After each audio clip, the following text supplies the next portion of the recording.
अस्सलाम वालेकुम रहमतुल्लाहि वबरकातुहू। आज मैं आपके साथ एक बुक लेकर आई हूँ जिसका नाम है ज़ादे सफ़र। ये बहुत ही अच्छी और इंटरेस्टिंग बुक है और इसमें बहुत कुछ हमारे सीखने के लिए है।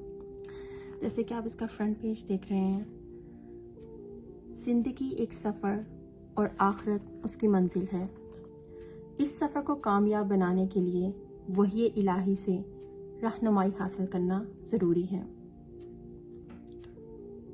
इस किताब में वही इलाही की रोशनी में इनफरादी और इज्तिमाई ज़िंदगी के ऐसे सादा असूल बयान किए गए हैं जिन पर अमल पैरा होकर हम अपने नफूस को पाकीज़ा, बाहमी ताल्लुकात को खुशगवार और इस्लामी माशरे को ज़्यादा जाज़िब नज़र बना सकते हैं।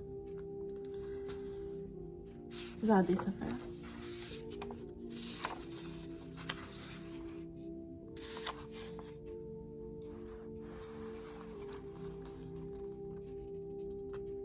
इंसानी सफ़र हयात की मिसाल कुछ ऐसी है जैसे कोई शख्स साहले समंदर पर अपनी मुट्ठी में रेत उठाने की कोशिश करे।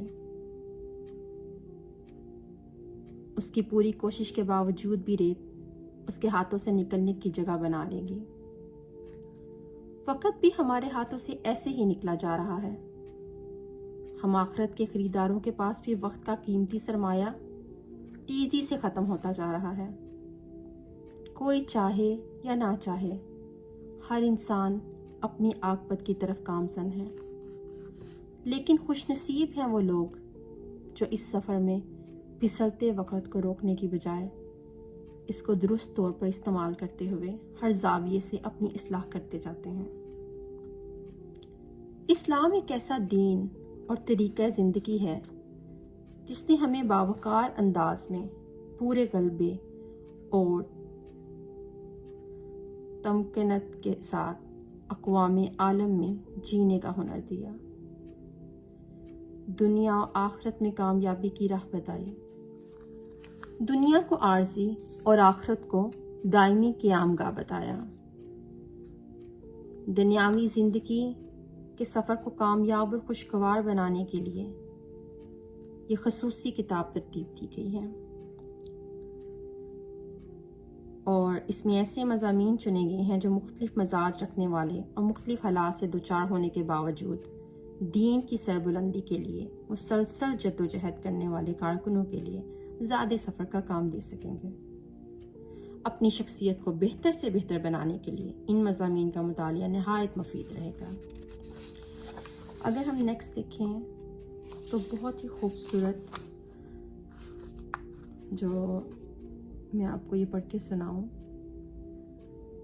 बिस्मिल्लाहिर्रहमानिर्रहीम, अल्हम्दुलिल्लाहि रब्बिल आलमीन, वस्सलातु वस्सलामु अला रसूलिल करीम। अल्लाह ताला ने दुनिया में इंसानों और जिन्नों को अपनी इबादत के लिए पैदा किया है। अपनी हयात कि इस मकसद को हर लम्हा याद रखना बाहसियत मुसलमान हम सब पर लाजिम है। एक मुसलमान होने के नाते इस्लाम की खूबसूरती और वुस्त को हम अच्छी तरह समझते हैं कि ज़िंदगी में अल्लाह की इबादत का मफ़हूम कितना गहरा होना चाहिए।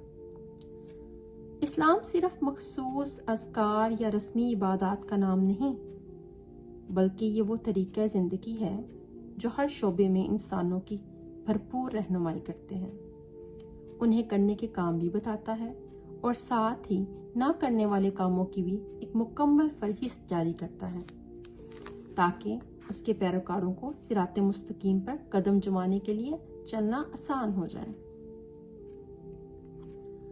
जिंदगी इनफरादी हो या इज्तिमाई, एक मुसलमान के लिए हर हालत में इबादत का मौका होता है।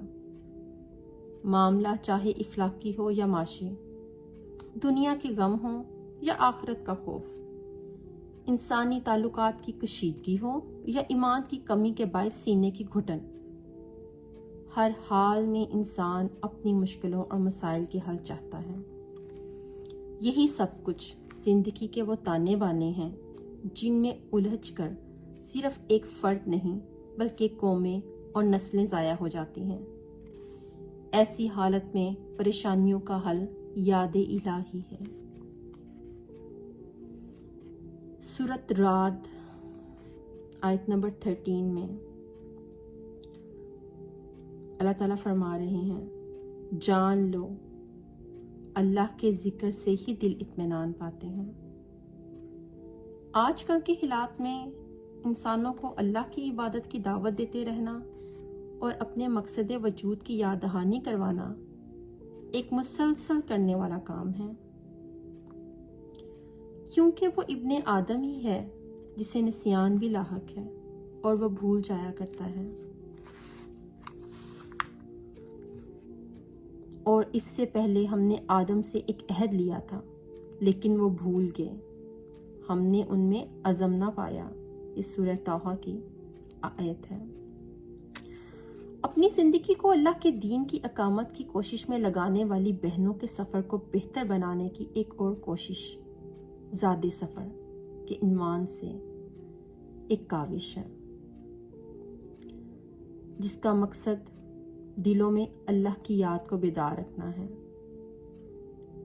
उसके दीन को इक्साए आलम में कायम करना और उससे मुलाकात की तैयारी का मुसलसल सामान करना। इस किताब बच्चे में कारीन को इनफिरादी और इज्तिमाई जिंदगी को मौसर और कामयाब बनाने की सिफारिशात मिलेंगी और जिंदगी में मशवरे की अहमियत का जिक्र मिलेगा। कुरान मोमिनीन की एक सिफ्त ये बयान करता है कि उनके मामले बाहमी मशवरों से तय पाते हैं।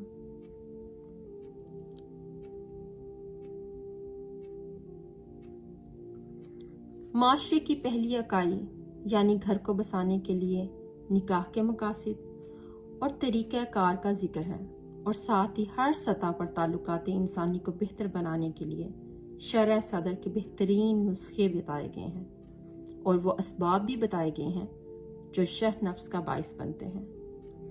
आखिर में तमाम शुक्र और बड़ाई उस खुदा की जिसने इस काम की तौफीक बख्शी। अव्वल व आखिर उसी की हम्द और उसी का शुक्र है। दुआ है कि अल्लाह रब्बुल आलमीन इस हकीर कोशिश को कबूल फरमाए और तमाम पढ़ने वालों को इन बातों पर अमल करने वाला बनाए। आमीन। मैं आपको ये बताना भूल गई कि ये जो बुक है ये इकना सिस्टर्स की तरफ से है, इकना फाउंडेशन की तरफ से। इसमें जो है वो 4 बाब दिए गए हैं। पहला बाब, दूसरा बाब, तीसरा बाब, चौथा बाब। तकवा, इखलाक, तर्ज ज़िंदगी, वक़्त का सही इस्तेमाल। मैं आपके साथ इंशाल्लाह तकवा के साथ पहले बाब के साथ नेक्स्ट एपिसोड में आऊँगी। आई होप कि आप इस बुक को सुनना चाहेंगे। प्लीज़ कमेंट में ज़रूर बताइएगा कि आपको ये बुक कैसी लगी और आप इस बुक को और मज़ीद सुनना चाहते हैं। अस्सलामु अलैकुम रहमतुल्लाहि व बरकातुहू।